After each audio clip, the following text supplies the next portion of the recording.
சங்க உறவுகளுக்கு வணக்கம். என் பெயர் சௌமியா சுவாமிநாதன்.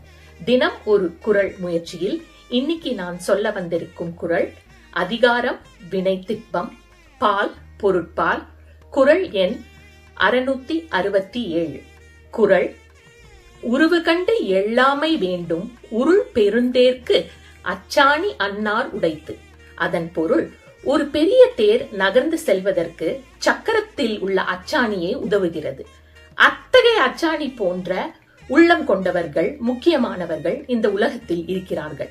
அவர்களை அவர்கள் உருவத்தை வைத்து நாம் கீழாகவோ ஏளனமாகவோ இகழ்வாகவோ எண்ணக்கூடாது. மீண்டும் ஒரு முறை குறள்: உருவு கண்டு எள்ளாமை வேண்டும் உருள் பெருந்தேர்க்கு அச்சாணி அன்னார் உடைத்து. நன்றி, வணக்கம்.